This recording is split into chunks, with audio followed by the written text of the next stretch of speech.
want you out of here. You want to get a lot of money? $3,000, and all I gotta do is marry her. Well, you gotta go to Serbia. Country in transition. Why there? Because she doesn't have the US visa. If I leave States, I cannot get back here. Dude, isn't there like a war going on in Serbia?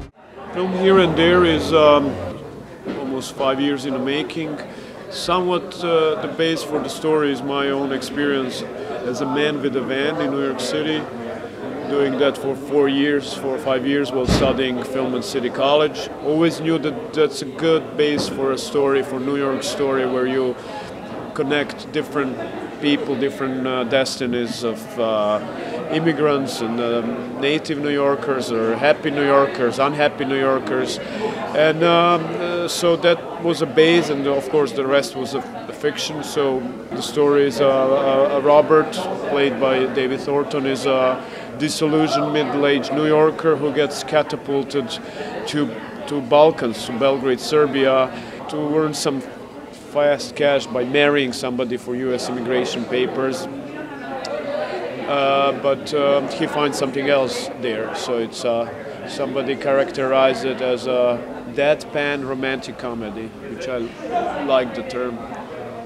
But it's a story about struggling to do something that you want for Robert and for Bonnet's characters as well.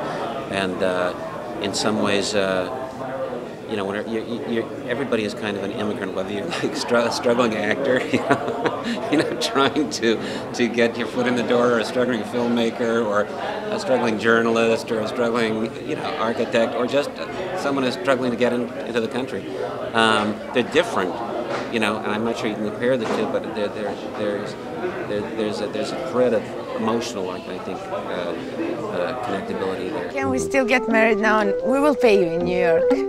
Well, I just want to say something about my feeling about being at Tribeca, because I think it's a great spot to be for Here and There, because it's a New York story, and for me personally, Tribeca has great significance as a festival, and I always wanted to have Here and There premiere here, as being a former New Yorker, somewhat New Yorker, and knowing what Tribeca Festival kind of stands for.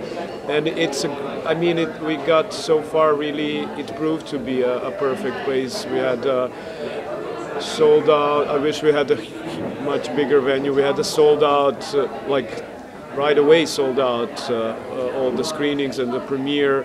Like David said, we had the people on Craigslist for days trying to get tickets, and huge lines and tremendous response from the audience. For a country that's had a spotlight on its country for other reasons, you know, this tremendous amount of pride. There were 4,000 people at our screening in Belgrade. It was totally sold out. You couldn't get a ticket. We could have sold so many more, but there were 4,000 people. This was such, you know, a proud event. And it was an event that was, you know, different from. It wasn't the spotlight of the war. It wasn't a spotlight of the politics. It was a spotlight on an artist who was making a story that resonates for so many different people in a different way, which was a different kind of spotlight. And I think there was a real appreciation, a real exhaling of like, going, maybe we can move on in a different way. Maybe we can give attention to other kinds of Serbian men and women who are doing different things, that are really doing positive things, that are contributing in a way. Maybe that we can generate other people being interested to say, well, wow, how are artists looking at their country in different ways that filmmakers are looking at the American experience, or the, you know, African experience or something. So there was great exhilaration about Darko's film getting accepted here. I mean, you know, it's good for Tribeca to know that too, because I mean, sometimes we live in our own little fish bubble. That people should know that they're really proud of being a part of the festival.